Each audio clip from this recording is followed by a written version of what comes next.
Yes, I'm Tom. I'm the Supply Chain Development Director at Tesco. So I look after all of the processes to improve our supply chain operates from the field right the way through to the shelf across each of our different store formats.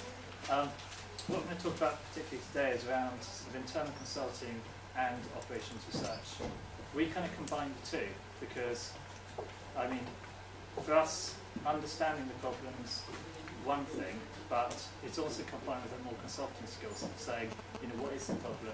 What are we trying to sort out? Is it a big enough problem to be worth going after? Then on the analysis and the understanding about how can you get better with it, what can you do about it? And then actually back to more the deployment skill set in terms of this is the problem, I know the answer to the problem, now I need to actually change the business to follow my recommendations. And within our team we do all of that. So we kind of mix around between some people being very deep analytics, some people being more out in engagement, you know, some people being out in stores, making sure that the solution we propose actually works when you put it in contact with the operation. So a quick bit about Tesco. We all know Tesco in the UK. How many of you shop in Tesco? Anyone? Yeah. How many of you don't? Waitrose, you know, those wealthy students. But we're actually across 14 countries. So we're market leaders in more countries than just the UK. We're the biggest retailer in South Korea, which is a huge market for us and growing market. We're now the biggest international retailer in China. We're market leaders in Poland, in Hungary, in Czech Republic, and in Turkey, and in Thailand, which I'll come back to. We've got 450 stores now in the US. But they're good at losing money at the moment, but we're hoping to turn that around. I mean, what we feel we're very happy about in the US is Walmart has now opened to Walmart Express, and they're actually called Walmart Express. So we reckon we've got them a bit worried in their backyard. You know, if they're ignoring us, we'd probably be more concerned than the fact they're trying to emulate what we're doing. And in the US, we're actually trying to go for a market which has been dwarfed by huge multiples which sit on the outside of towns.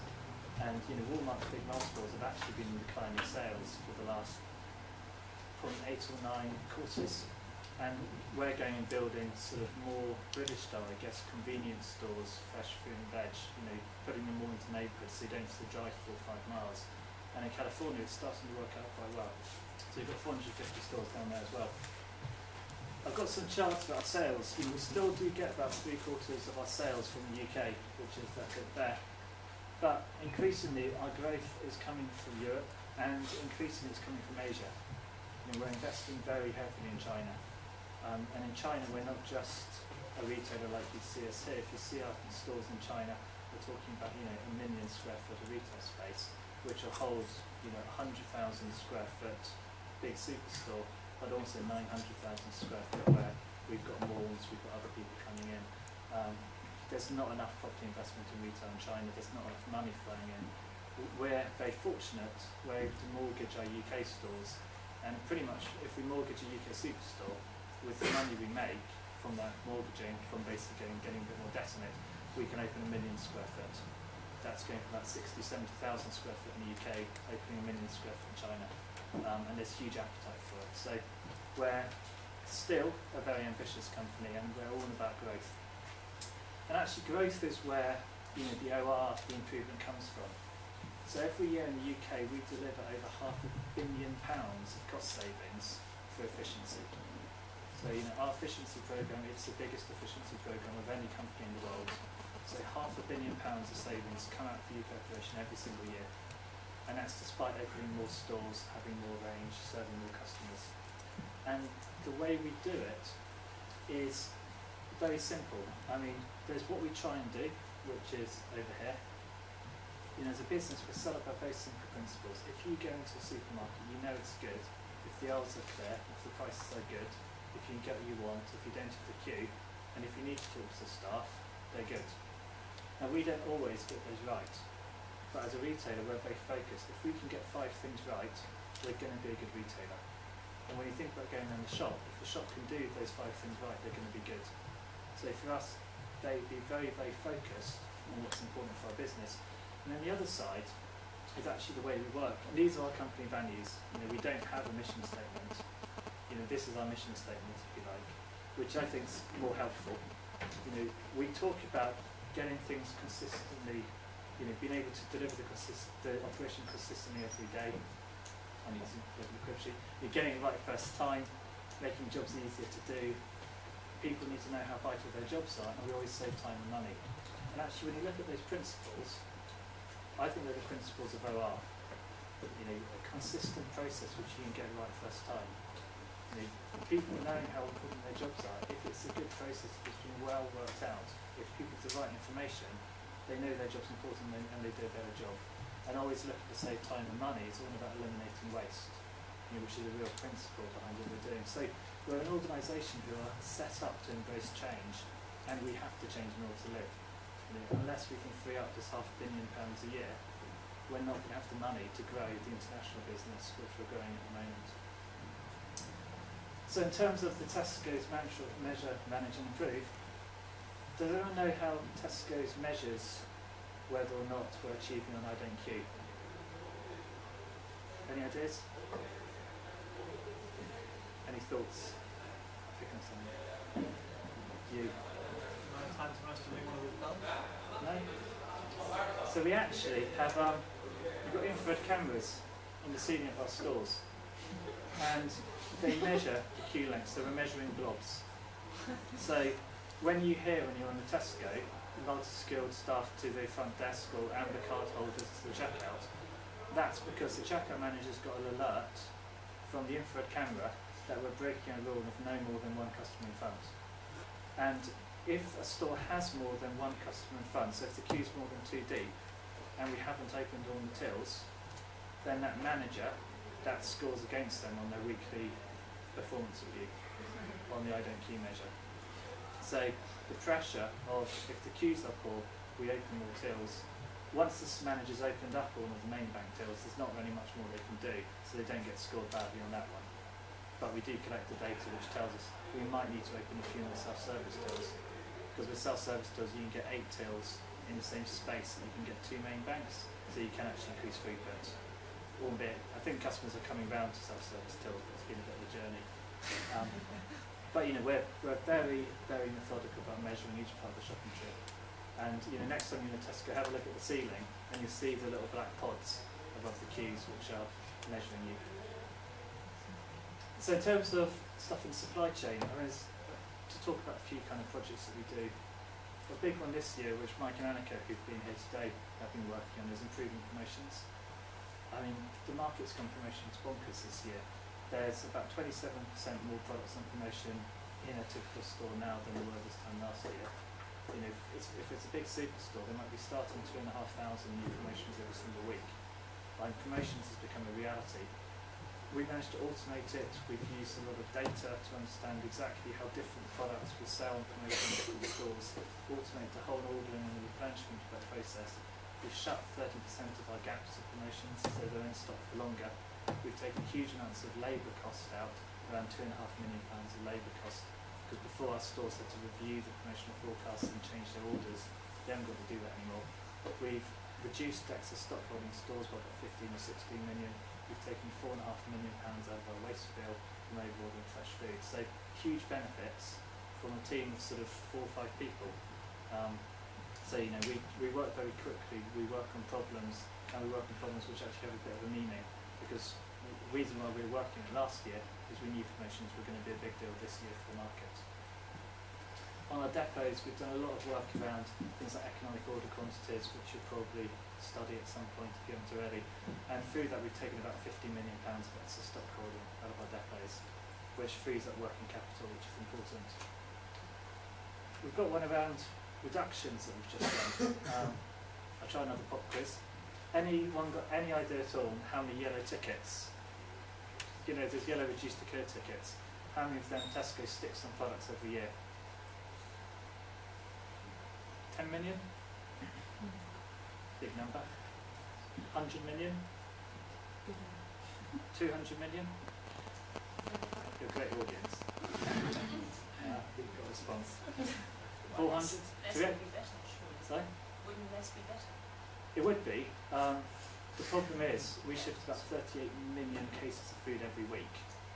And if you want to go into a store and you've got prepared fruit only lasts for 2 days. So if you want to go into a store at 6 o'clock in the evening on a Sunday when we're about to close, and Monday we don't sell very much, and you're going to have a full shelf, you're going to have product rotation issues, and it's going to be a problem. So we stick about 450 million labels and products to reduce them in the last day of shelf life, on stock worth about £800 million each year. It's a huge amount. And there we've done a bit of work around optimising the pricing of those reductions to make sure we clear it to a customer so it doesn't go in the bin, but we take the best value back. So yeah, definitely if we could stop having so many yellow labels, if people would only buy the oldest products on the shelf whenever they go into stores, they'd be really good. But they're not quite a fact of life, but they almost are.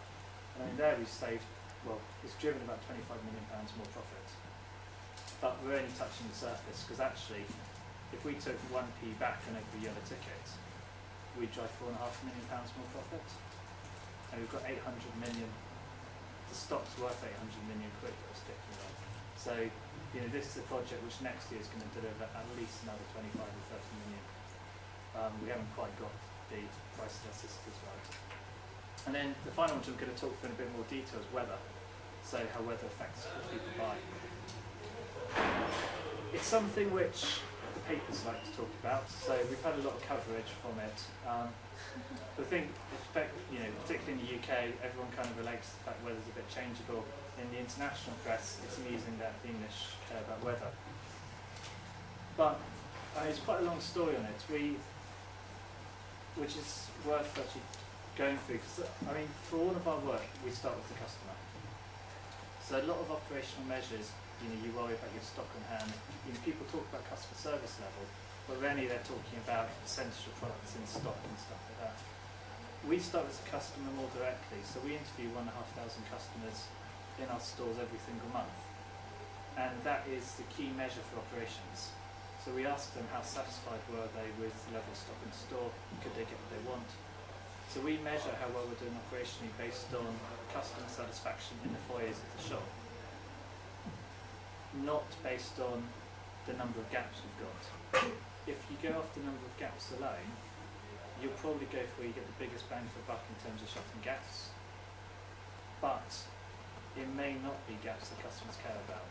What's more important is to ask how customers feel, then have some drill down questions about different part of the shop, and then you might work out it's worth still focusing in areas where there are diminishing returns, like fruit and veg, because actually every point you can make fruit and veg better has a disproportionate impact on customer satisfaction.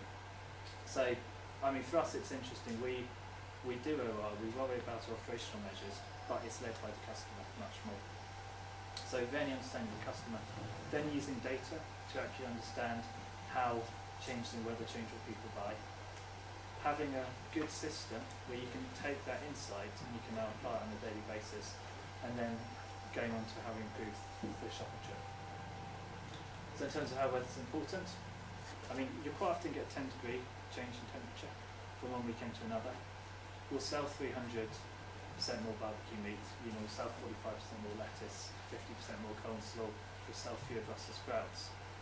And these movements, you know, just in a week are enormous when you consider that we are shifting 38 million cases of food a week, 16 million cases that are perishable, and will only last an average about 4 days. So it's a real challenge, you know, when you've got 2,000 shops and you've got sales which could be up 300% one week, down 300% the next week, on a supply chain where you're shifting perishable products, you know, it's a really big problem to keep stores full during the summer and in the winter. I mean, this just shows the level of volatility. These are salad sales across the UK, which is the blue line, and the red line's temperature.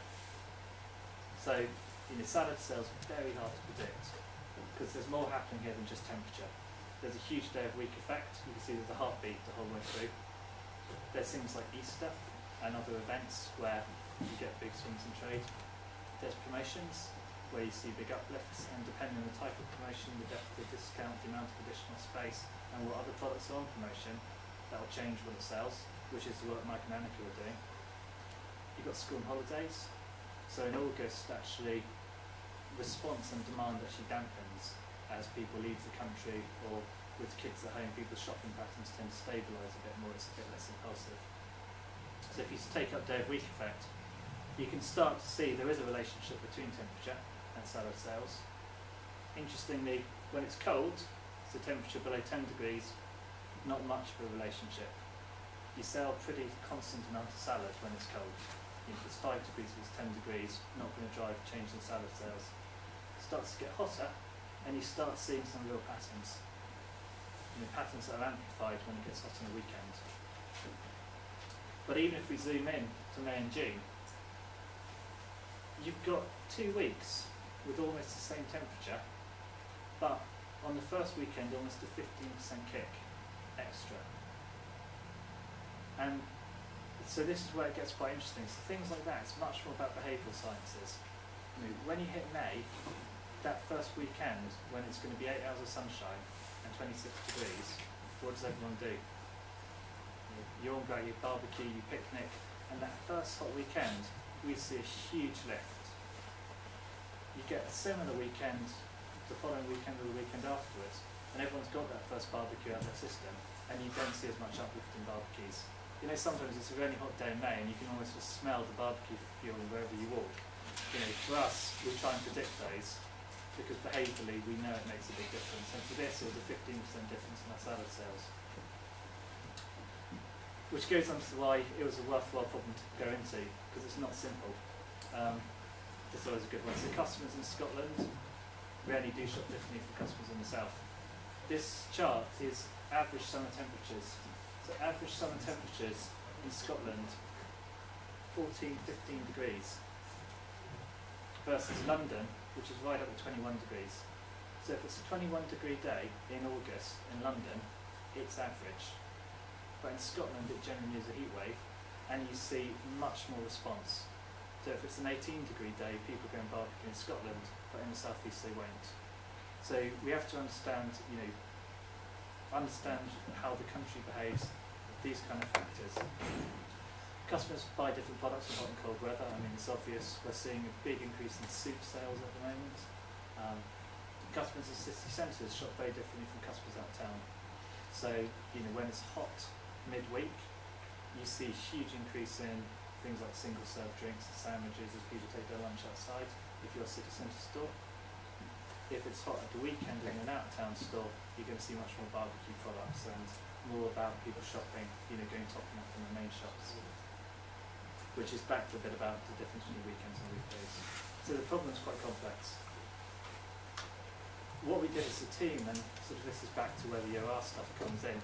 So up until now, we've been almost setting up the problem, we've been understanding customers and understanding what kind of patterns to look for. We then go and get into the maths. We use MATLAB.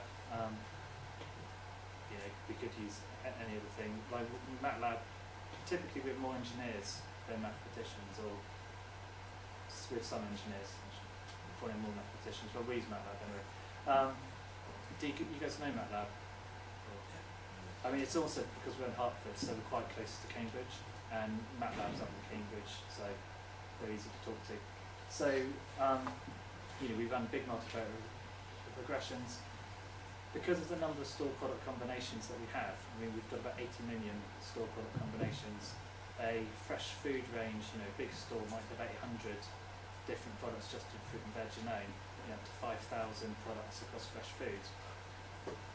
It's more than multivariate regression. You also have to have an engine which can actually work through the data, understand the kind of patterns which you see. So how does rate of change of temperature affect some products versus maximum temperature versus weekend temperature versus temperature and sunshine hours which are multiplicative, wind and wind chill factors, rain, all that kind of stuff. You have to bring it together to understand. You've got a product like sausages. You sell more sausages when it's really hot, and you also sell more sausages when it's really cold. So the model has to be quite complicated in terms of the response curves aren't simple. This is the response curve for bags of salad, where sunshine hours is pretty linear. Temperature, you see that thing, not much response at all when it's cold. Starts to get towards barbecue weather and it really kicks up, and then you get a saturation point when it gets to about 30 degrees, when you're pretty much there on demand. Only more sunshine hours will help push a bit more up. So the mathematical modelling element was quite challenging. what was also for us important, which is worth mentioning on these last 2 points, is that you can build a really sophisticated mathematical model, and when we talk to some groups about this, they say, well, why don't you use something like a neural network? You know, why use a multivariate regression when this is such a complicated problem? We generally reject neural networks on a point of principle, that when you're using it to understand a real world problem and you're going to actually action decisions based on it, the one thing you can be guaranteed in any piece of work like this is it will be wrong from time to time. You know, the thing you can guarantee is something will go wrong at some point in your project. If you've got something like a neural network, you cannot explain why it went wrong. If you've got a multivariate regression, you can separate the factors and you can say, I understand why it went wrong. The sausages sell more when it's hot and sell more when it's cold. And when I look at the weather temperature response curve, I can see it's got a U shape. So I can explain it very simply. I can tell people why it went wrong. We can maintain confidence amongst the management team, and then the project can keep on going. So when you do very sophisticated modelling, which people are going to make decisions based off, make sure when it goes wrong, you can explain why it went wrong quickly to maintain confidence. If you use something like a neural network, you say computer says no, and you never know how many other things it's got in it which are going to go wrong. Yeah. Almost by definition, you can't explain the result from the neural network. Whereas multivariate regression, you can always distill it back to the factors which you gave it. So our weather forecasts, we do all this work offline to work out which each product's going to sell each day, or to work out how weather affects each product. We load those into our ordering system. The ordering system then has these response curves in it. Our weather forecasts update each day. In actual fact, for Tesco, we get a direct link to the weather forecasts, which update three times a day. The sales forecast for each product updates within about 20 minutes of the weather forecast updating. So we've reforecasted 18 million store product combinations of this country, taking all of these different factors into account. Our stock records update in real time, and we order from suppliers automatically according to their lead time to our depots and to our stores. So, and in the summer, if you're on a Tuesday or Wednesday, if you're Wednesday morning and at 6 AM, the weather forecast has just got a lot better, we can be confident that all of our orders, which go from about 8 o'clock onwards, will be accurate and we'll have that baked in for the weekend. It gives us commercially a huge edge. I mean, our biggest competitor in the UK still has daily meetings around the table where they look at weather forecasts and they decide whether they're going to up orders or drop orders, or they phone suppliers who also supply us and ask what we're doing. But we generally gain, when it goes above about 26 degrees, we gain 2-3 points in market share. Every single time it gets hot, Tesco gains market share. We lose it afterwards, but on this hot weekends, we're able to hold. We lose more than that actually recently, but if you're recording something. I did that one out. So, actually works. So this is an increase of temperature early in the year, where temperature varies by 10 degrees. Point those at the back can't see this, but this blue dotted line is what we would have forecast sales at cold store, not taking weather into account. The black line is the amount of cold straw we actually sold, and the red line is our forecast. So on something as volatile as cold straw, at a national level, we've got errors down to less than 5%. More than 5% we'd worry. And then on things like Brussels sprouts, again, you can see we dropped very, very accurately. So it's one thing for us to know it. There's some new work which is pretty hot off the press, where, which I'm just bringing up, is we've gone and developed a web-based portals for our suppliers, so they can now get all this information through a straight EDI link into their supply chain procurement systems if they want it. Many of them actually they're not sophisticated enough to take it. So what we've developed is what we call Tesco Connect, which is a portal which will come in, each supplier logs into. They can actually see their total volumes. If you're running a packing house, it's really helpful to know how many cases you're going to have to pack over the next 7 days, because a lot of them use a mixture of permanent staff and contract staff will come in. So we're able to share a lot of this information now downstream with our supply base, so they can get their staffing levels right, they can get their transport planning right in terms of how many trucks they need in each day. It starts to open up opportunities where actually suppliers can work together in terms of sharing transport planning if they know what we're going to order earlier. And then what we're also able to do is what we call priority products. So where something's happened, either we've changed promotions, we've changed which stores range it, the weather's changed, there's an event that's happened, then it's going to shift what we're going to ask for from our supply base. We automatically alert them through this portal for like a daily news feed. So, I mean, for us, we can start on the OR side, how do we solve the problem, get it implemented, get our systems to work, and then at the moment we're now working as a supply base to try and say, look, actually as an industry, what can we do? And if we can use this to cut 2% of the costs out of our fresh food supply base, we'll save about £200 million just in fruit and veg alone, just from skimming 2% of the costs. And using this kind of information, we're increasingly actually able to order direct from the fields in Spain, because we've got that much confidence about what we need to bring in, as opposed to holding it in big refrigerated packing houses down in Canterbury, which is really expensive and creates quite a lot of waste in the supply chain. So it's fairly fundamental changes which we can do, led by this approach of analysis, systems, and actually working and deploying it. I've spoken about a lot of numbers in terms of benefits. I think for me this is one of the best things about working at Tesco. I used to work in consulting beforehand, so I kind of came over to industry, and I think the best thing about Tesco is the quality of your work is measurable. And there are very few jobs where if you've got a good idea, you can measure how good an idea it is. And so many times I used to get so frustrated in more of an advisory role where you'd have a really good idea and you'd be convinced it was the right thing to do and no one would really believe you. The advantage of the company at Tesco is we can take a good idea, and what we did on things like weather, we did a quite big trial, so that's a scatter plot of around 150 trial stores. But we can take an idea, if it's a bit more of a risk, we can take one store, we can take 10 stores, or we can take 150 shops. And we can measure their performance on a very statistical basis versus the rest of the country. And we can do that on a daily basis. So if we're trying to improve availability, drive sales, reduce waste, reduce stock holding, we can very scientifically measure it. And after 6 weeks, say, we have saved £25 million and have a confidence level around it. We can run a t-test on it.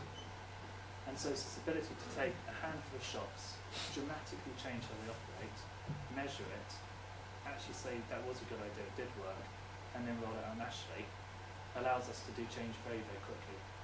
So we've probably got about 70 projects running at the moment, where we've got different trials in different stores, just gathering the data around understanding how we improve the operation. I think retail is actually a very good place to do change quickly, because you can take risk out through these kind of trials. And then obviously once you've kind of proven it's accurate, taken the board for it, you then get to roll this out to 2,000 shops. So that's just a bit of a summary about how we work, again starting with the customer and then doing the operational bits. So just to close down, a bit about what the team does and how the team's structured. So we're talking about a global business, but in the UK we also have accountability for sort of setting what we call a blueprint, but what good looks like for the group in terms of the supply chain. So one thing I thought was quite interesting is we've got a couple of guys out in Thailand at the moment. So you've all heard about all the flooding in Thailand. And all of our depots got flooded. We've got 1,000 stores, and it's a major, major disaster in Thailand, for the country. And retail was coming to a standstill. So what we did is we flew a bunch of guys out there, worked with the government. We've got their National Exhibition Centre, and within 2 weeks we set up a whole retail supply chain from scratch, because we can't get into any of our depots, in their big exhibition centre to get stock moving into the country. Some of the depots are starting to reopen now, but they've got loads of snakes which got washed in, so none of the pickers are going to them, so it's going to be a longer one. But the other thing which we've done, this was picture sent from the picture phone from one of my team, which is what you might see at the back, but what we've done is we've done hard barges. So in the flooded areas, so in Bangkok, we're now able to keep the stores open, keep food being supplied by running floating stores and barges. So I mean, a lot of the time what we do is quite planned, quite analytical, but you have things like this happening when we had flooding in the north of the country a couple of years ago, when we've got the snow over Christmas, and the job changes. Like, there isn't a perfect solution. It's just good to do it better than it was being done. So I know the guy earlier said, you know, you have to be 100% correct. No, we would not hold any interest in that method approach at all. You've just got to be better. You don't have to be perfect, you've just got to be better. And if you can be better every single day, you'll be better than anyone else before you know what's happened. If you hold fast where you're perfect, you will never do anything. And maybe in a consulting environment you can have that approach. I think something like retail, you've got to get it right, you've got to be better, but you don't have to be perfect. Which is probably a different approach. I mean, when you look at the history of Tesco, we've grown very quickly by not waiting until we're perfect, by just doing it faster than anyone else, and then picking up the pieces afterwards, normally. So in terms of how we work, within the team, it's not a big team. We've got 25 analysts who are all recent graduates, 10 managers. We split them between project managers and technical managers. The reason for that is we'll have some analysts who come in who are mathematically brilliant, and the problem which a lot of people face is you're mathematically really good, you're technically really good, and so we promote you to being a general manager, where we ask you to run meetings. So, and it happens in a lot of companies, where you've got somebody who's brilliant at what they do, so you reward them by making them do a job that they're not very good at. So we have two streams, where you can be an analyst. Now some people naturally go more into the project management, into the engagement, into setting up the problems. Some other people actually, you need to have a route where people can get more and more senior in the company by being good at being technical. So for us it's really important to have the two routes. So the analysts come in and then they either split between project managers and technical managers, come back together as program managers. So I mean we go from the profile, but some people have joined us from F1 race teams who are sort of head of research for engine management systems who are program management. So you know, it's important that you have both routes. We're a fairly flat pyramid, so I'm the director, and then I've got 4 people. Mike's one of my program managers. Wait, there you go.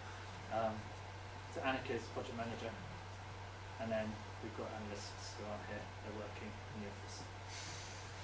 So in terms of the profiles, we do pride ourselves on being quite a diverse bunch, which I think is good. So Mike used to work up at Cambridge at a tech startup, and then got made redundant and then came to work for us. So Duncan used to work for basically Cosworth Motorsport, which was the Ford F1 team. So his, I mean, sort of 15 years as the head of development in terms of engine management, chassis control systems. That's really interesting, because there's things in control theory which should be applied to supply chain and aren't. So we find it quite interesting bringing some of the disciplines together. So Hebbert at the end worked in web development, which, you know, when you start looking at sharing information with suppliers, how you share information, how you get people to work together, there's interesting stuff which comes out there. The project managers are a mixture of people like Annika, who joined as an analyst, became project manager, and also people who come in as second jobbers from outside. And then our kind of analyst level, generally we're talking about people who've got maths, engineering, or science degrees, obviously OR, but so you know, OR degrees are fairly rare, so we're not picky about saying you have to have an OR degree, but what we're looking for is that analytical skill set where you can look at problems, start to shape what's probably happening, use analysis to really get beneath it, and come up with recommendations which we can then deploy, which I think so are, but I think you get maths and engineers, computer scientists who also do that.